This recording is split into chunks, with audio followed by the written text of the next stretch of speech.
sector, ADB usually finances like roads, drainage.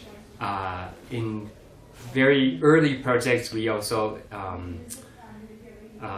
financed building abattoir or butcher house, and also community market halls or market facilities.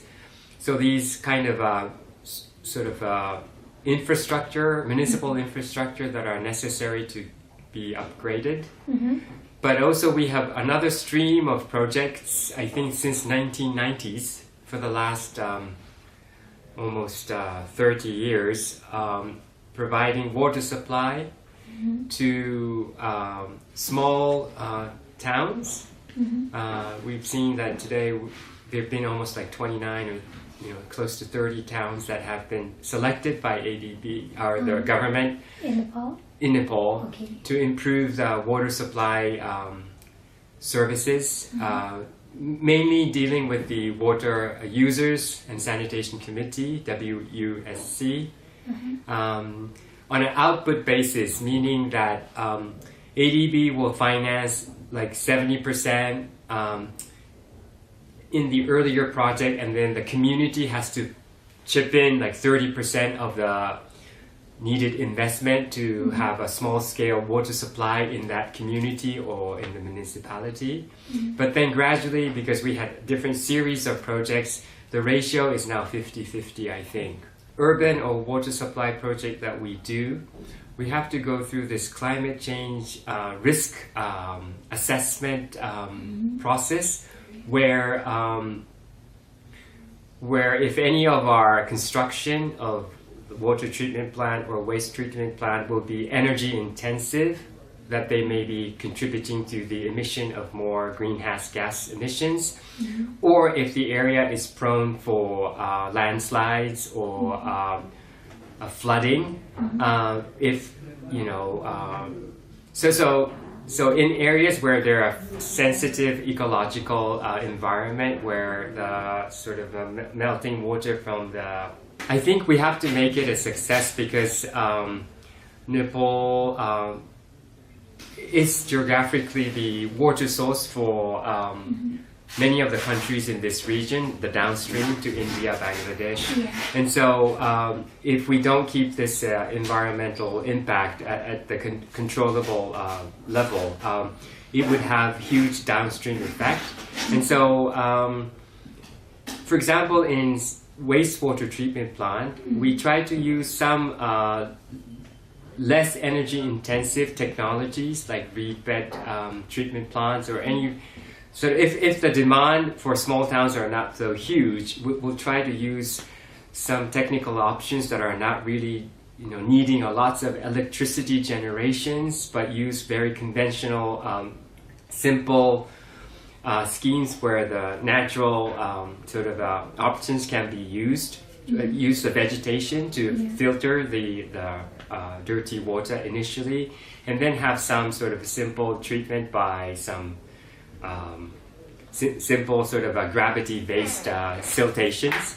And so I think ADB is trying to really look at various options to see the negative impact being reduced through our project. But I think we're also learning by doing, because the intensity of urban migration to Kathmandu, especially after the earthquake, have been so intense that we have to really contain these urban capitals, metropolises, that which the Secretary said today.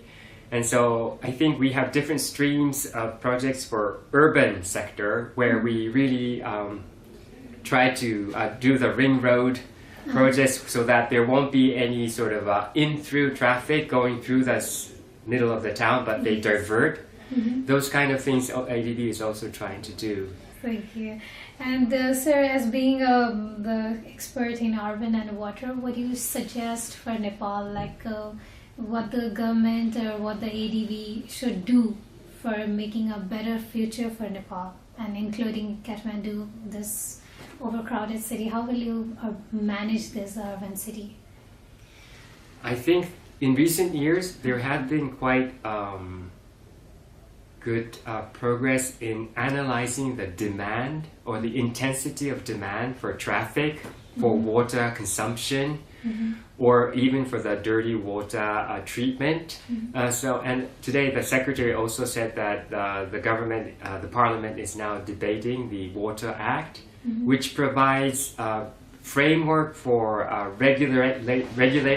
regulatory system for the government to be giving an enabling sort of environment for private sectors to come whenever there is a niche or areas that they can really seek sort of operational profit.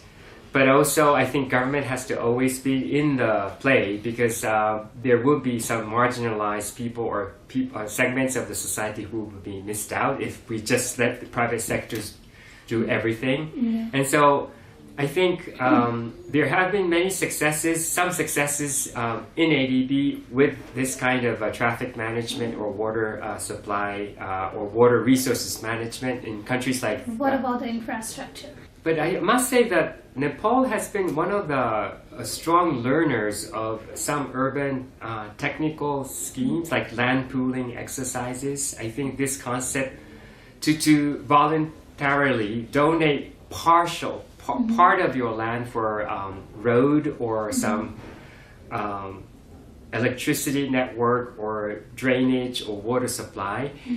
This has been sort of tested in countries like Korea or Japan or Taiwan. So how to really sort of make land available for the public sort of goods or public needs. And so Nepal has been one of the countries testing out these kind of schemes from various other countries. And I think, yes, but because of the huge speed of urbanization, there's a lot of catching up to do. But I think the long-term sort of vision is that as the country economic situation improves with more sort of job creation or income generation, that people will be more mindful of their public environment, the need for the road surfacing or the public transportation. So I am hoping that various economic stimulations through various other measures would make people more aware of their environment, that there will be more civic sort of pressure for the government and private sector to really invest in the urban infrastructure, particularly road, I think. I noticed that the road surface of the key roads are quite not well maintained.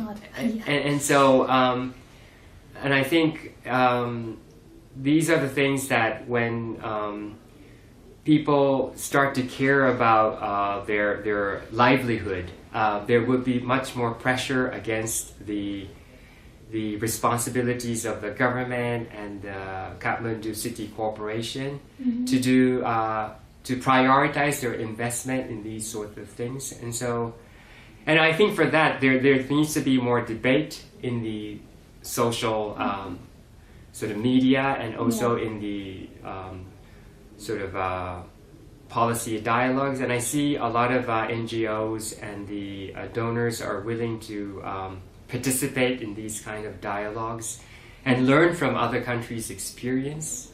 I think, you know, Nepal is really close to India where lots of things are happening, but also I think you have Thailand, Vietnam, all these countries that you can sort of get some ideas. So I would hope that ADB has a role in this as well, but we'll see.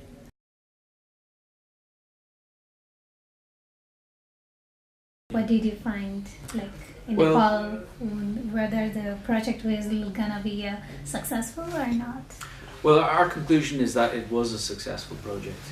The first small towns water supply and sanitation project was able to deliver better outcomes for both household and the institutions that manage those systems. So these are the water user and sanitation committees. Well, actually, this was the first small towns project that ADB supported in the year 2000. Okay. And since then, we've had 2 follow-on projects, a second and third phase, looking at different small towns. So altogether, in those 3 projects, ADB has supported 70 small towns to deliver water supply and sanitation. Of Nepal. In Nepal, yeah. In Nepal. And actually, just in last September this year, we've our board has approved a new 4th project. It's called the Urban Water Supply Sector, Urban Water Supply Sanitation Sector Project. I think there are some lessons that can be learnt. We did identify some areas where we can improve our due diligence. Is the ADB is also studying of Kathmandu? Yes, we're also funding or helping support the government of Nepal with water supply in Kathmandu. But of course, they're very different from small towns. The small towns typically have a population of, say, 40 to 50,000, whereas in Kathmandu we have over 1 million. So they're quite different technical and administrative challenges for Kathmandu. What kind of failure you can see from this project? There were maybe the failure was there were 2 aspects. One was on there were at least one town that had some technical design flaws, and these were. Which one? This was in Kohalpur. Okay. And the reason is they were using groundwater to supply the water scheme, and they were tapping groundwater that was very rich in calcium. And the calcium was depositing in the pipes and in the borehole and blocking the pipes. So some of those pipes and boreholes need to be abandoned and new ones built. So had the project done better due diligence to do water quality testing beforehand, and therefore locating the boreholes in areas that weren't so rich in calcium, that would have prevented the need for the rehab. The ADB studied about the environmental impact assessment. Yeah. All our projects are subject to our environment and social safeguards policy, so it's something that we have to deal with. In this project, there were no major issues. Really? Well, most of the work that is carried out in water supply is along the main distribution is along the main roads. So when there are complaints, it's usually temporary dust and noise. Usually once the work is complete, there's no major problems. So what kind of challenges did you face while doing this project? Well, we're the evaluation department, so we don't actually implement the project. Okay. From overall view, like what kind of challenges it might take? Yeah, well, all the small towns are different. They're different in terms of the population size, the source of the water for the supply. We did notice that some things that we can't quantify is the charisma of the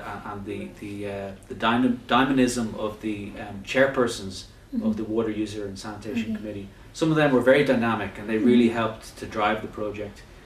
They were very positive, but yeah, all in all, this is quite a good project for ADB. This cost shared approach for water supply provision has been used in the Philippines and in Indonesia, ADB projects.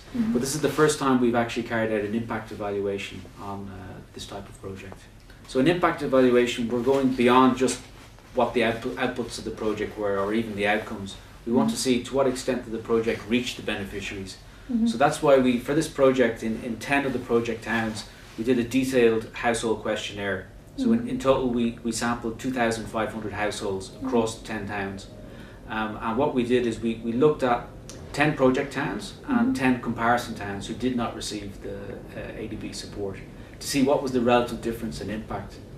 So we looked at household impacts, things like health benefits, school attendance, incidents of diarrhea, and also labour force participation. And what we found is that households in project towns had 1% less incidence of diarrhea than in comparison towns. which may not sound like a lot, but if you have a town of 100,000 people, that's 1,000 That's less a task. incidents. And also we found that school attendance was slightly higher, about 5 to 7%.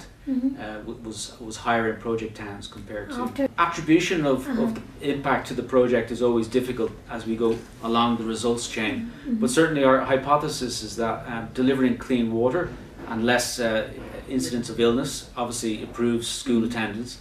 And then also because they have water supply, they don't have to spend time collecting water. So that also helps to contribute to better school attendance.